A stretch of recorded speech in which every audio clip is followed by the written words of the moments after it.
buong puso kong sinasabi, si Brad Eli ay sugo ng Diyos, aral dito dalisay, at mananatili pa rin ako dito.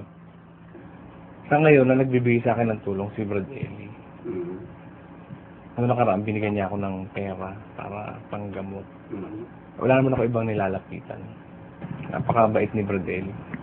Sa lahat ng mga nag-iisip o nagdududa, kahit mga bagong kapatid, o kaya hindi pa kayo kapatid, nakikinig pa lang kayo, hindi dapat pag-isipan ng masama yung nangangaral sa Diyos.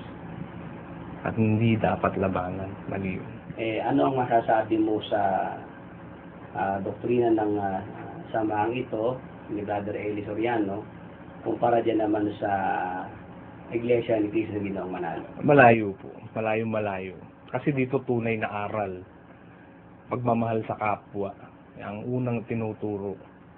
Samantala dun sa kabila, hindi mo matatanggap na Kristo ay tao.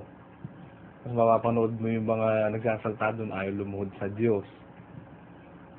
At marami pang kung ano-anong kontra-kontra na aral na wala sa Biblia.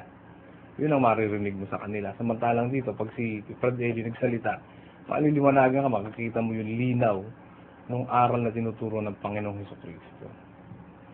Malaki pagkakaiba, malayo. Milya-milya yung agwat. Saka hindi naman dapat pinagkukumpara yung totoo sa hindi totoo. Alam mo naman yung totoo, hindi ba? Hindi ako sasama. Dahil alam ko yung aral, alam ko mangyayari sa akin in the future pag sumama ako sa kanila. Mapapahamak lang ako. Sabi nga ni Brad Josel nakaraan, para ako lumundag sa impyerno ng madalian. Pag ako'y sumama o umanid sa kanila. Yun po.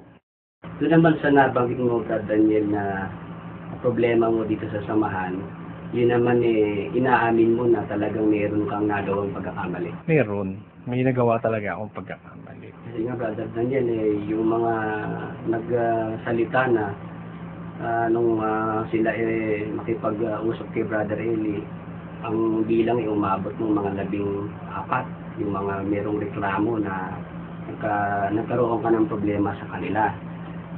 Yun ba talaga bang ganun yun, Brother Daniel? Talaga bang yun ang nangyari? Umabot ng ganun? Hindi ko na matandaan, Brad Willie. Pero kung ganun man, humingi ako ng dispensa sa kanila lahat. Humingi ako ng tawad.